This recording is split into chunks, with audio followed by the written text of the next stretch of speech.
Hoy vamos a adentrarnos en la figura, ciertamente compleja y fascinante, de Fritz Perls, el fundador de la terapia Gestalt. Ya de entrada, una autoridad como Claudio Naranjo, quien además le conoció personalmente, lo identifica de forma inequívoca como un eneatipo 8. Sin embargo, y esto es lo importante, este diagnóstico es solo el punto de partida. Porque el eneatipo 8, movido por esa pasión nuclear que es la lujuria, se manifiesta en tres modalidades instintivas que son profundamente diferentes entre sí y que alteran por completo su expresión. Así que la pregunta que organiza y da sentido a todo este análisis es, por tanto, ineludible: ¿cuál de estas tres formas de la lujuria fue la que encarnó Perls, con su vida y con su obra? Para abordar esta cuestión con el rigor que merece, vamos a seguir un recorrido argumental muy preciso. Primero, iniciaremos explorando la paradoja central que define el carácter de Perls. A continuación, nos sumergiremos en un concepto clave de su impulso neurótico: la complicidad, tal y como la redefine Naranjo. En tercer lugar, analizaremos por qué el 8 social es, de hecho, el único subtipo con un perfil marcadamente intelectual. Después, vamos a reinterpretar su controvertido método confrontativo para desvelar su verdadero propósito. Y finalmente, situaremos a Perls en una tríada de figuras históricas que va a confirmar por analogía estructural nuestro diagnóstico. Comencemos, pues, por el núcleo de la cuestión. Fritz Perls representa una de las figuras más transformadoras y al mismo tiempo más polémicas de toda la historia de la psicoterapia. Se nos presenta como un aparente haz de contradicciones, un discípulo rebelde de Freud que, fíjense, tras declarar la guerra al psicoanálisis ortodoxo, terminó sus días como un gurú carismático en el epicentro de la contracultura, el Instituto de Salem. Fue venerado como un liberador y simultáneamente temido como un auténtico tirano. Pues bien, esta dualidad entre el rebelde antisistema y la nueva autoridad carismática no es una incoherencia, es la clave misma para descifrar su eneatipo. La pregunta fundamental, por tanto, no es si Perls era un 8, algo que su biografía y su energía confirman sobradamente, sino qué clase de 8 era. El eneatipo 8 se define por la pasión de la lujuria, pero entendida no solo en su acepción sexual, sino como un impulso generalizado hacia la intensidad, el exceso, la afirmación vehemente de la propia voluntad. El instinto dominante, ya sea conservación, sexual o social, actúa como un canal que modula y dirige por completo la expresión de esa pasión. Determinar cuál era ese canal es la clave del diagnóstico. Y aquí se nos presentan las tres posibles manifestaciones de la pasión del 8. El subtipo conservación, por ejemplo, canaliza su lujuria hacia la supervivencia material, hacia la protección de su territorio y la satisfacción de sus necesidades, convirtiéndose así en el arquetipo del padrino que protege a los suyos. El sexual, por otro lado, la dirige hacia la seducción y la posesión magnética del otro, en una búsqueda de intensidad relacional que es absoluta. Y finalmente, el social, que es el subtipo que nos ocupa, proyecta su energía hacia la formación de alianzas y, sobre todo, hacia la rebelión contra un sistema que percibe como injusto. La respuesta a nuestra pregunta se encuentra inequívocamente en esta última categoría. Nuestra tesis, por tanto, se puede formular con total claridad. Perls encarna de una manera arquetípica la estructura del 8 social. Claudio Naranjo acuñó para este subtipo un término paradójico que es brillante: antisocial solidario. Ojo, no se trata de un antisocial en el sentido psicopático del término. Se trata de un individuo cuya energía se dirige contra las normas y las autoridades del sistema, pero lo hace desde una posición de profunda, aunque a menudo tiránica, solidaridad con aquellos a quienes percibe como oprimidos o marginados por ese mismo sistema. A continuación, vamos a presentar la evidencia que sostiene esta afirmación. Avancemos hacia el primer pilar de nuestra argumentación. Para comprender en profundidad al 8 social, es absolutamente imprescindible analizar su principal necesidad neurótica en el plano relacional. Y aquí, Naranjo, en su revisión del trabajo de Ichazo, realiza una matización terminológica que resulta crucial para el diagnóstico. Mientras que Óscar Ichazo asignó originalmente al subtipo social del 8 la palabra clave amistad, Naranjo, con su enorme agudeza clínica, la refina y la redefine como complicidad. Y este es un punto de una importancia capital. No estamos hablando de un vínculo basado en la intimidad, en la ternura o en la vulnerabilidad mutua. Hablamos de una alianza estratégica y profundamente protectora. Un nosotros se forja, no a través del afecto, sino a través de la existencia de un ellos amenazante al que hay que oponerse.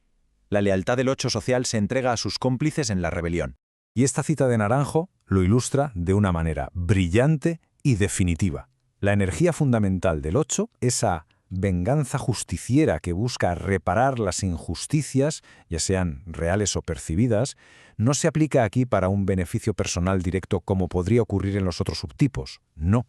En el 8 social, esta energía se externaliza, se despersonaliza y se pone al servicio de una causa, de un grupo, de aquellos que el subtipo identifica como víctimas de un poder abusivo.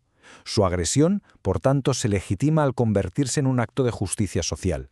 Si aplicamos este marco teórico a la biografía de Perls, la estructura psicodinámica se vuelve diafanamente clara. Su proyecto vital fue en esencia una gran complicidad con los pacientes, a quienes veía como sujetos infantilizados y pasivos dentro del psicoanálisis, en contra de la figura arquetípicamente paterna de Freud y su establishment.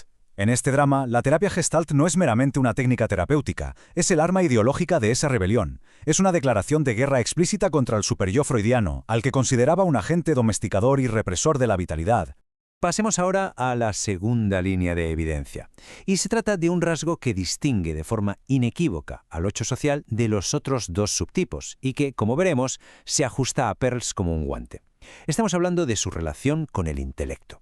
Ahora bien, lo que es realmente interesante aquí es esta distinción fundamental.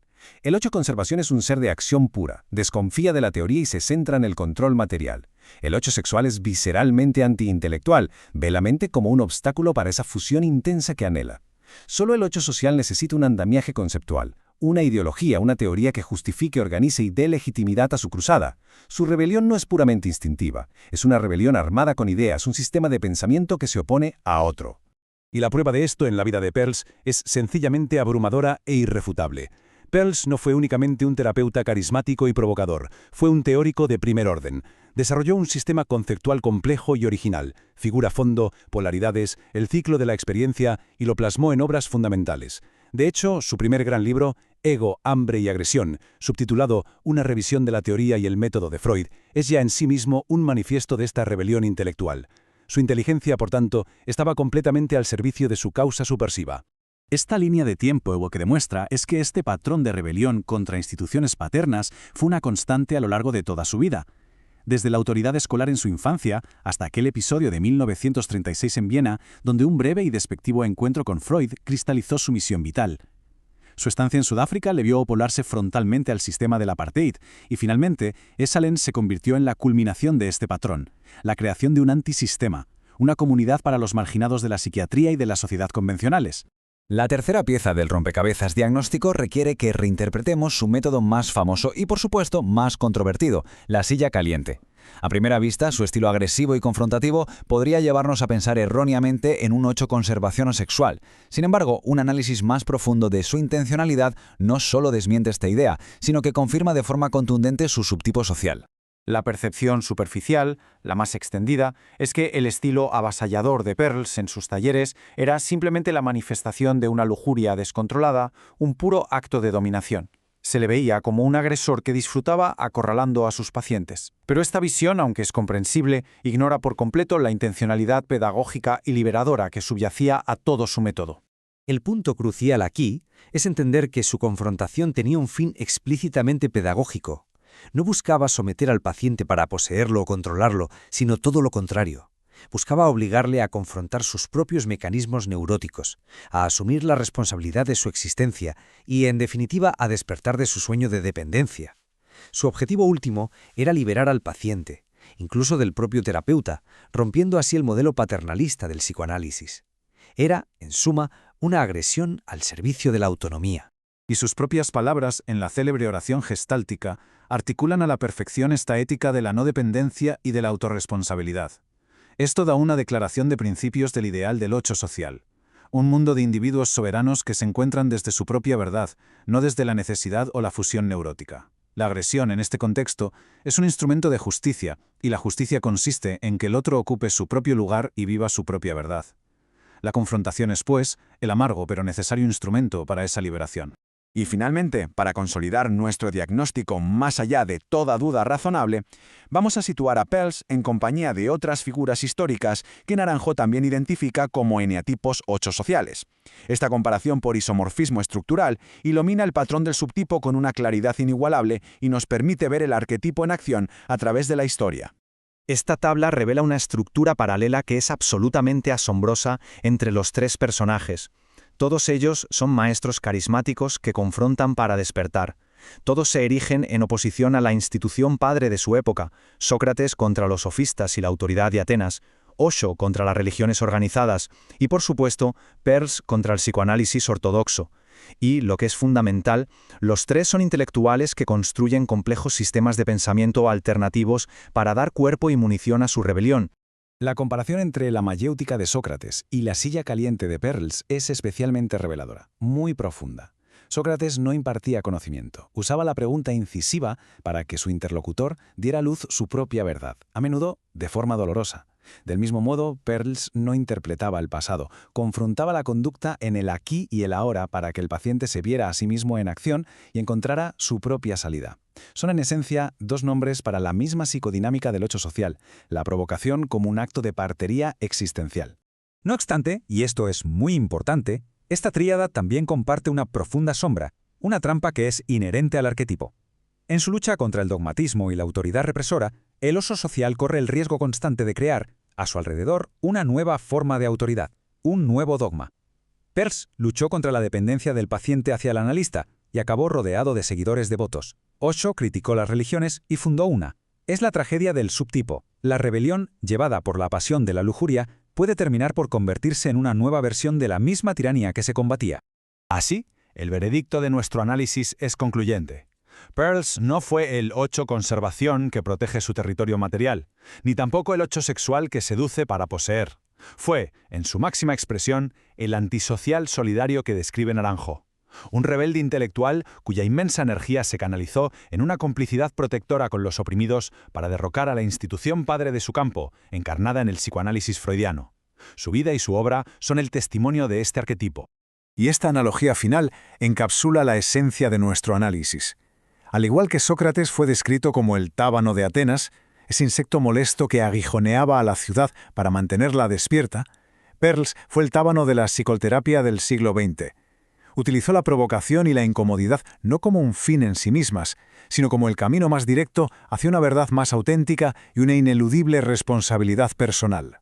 Y cerramos con una reflexión, que la figura de Peirce y el arquetipo del 8 social nos obligan a plantearnos. Su legado nos confronta con esta pregunta fundamental sobre el poder, la autoridad y la verdadera naturaleza de la ayuda. Es una cuestión que resuena mucho más allá de la psicología o del eneagrama, invitándonos a examinar las complejas y a menudo peligrosas intersecciones entre la fuerza, la justicia y la libertad.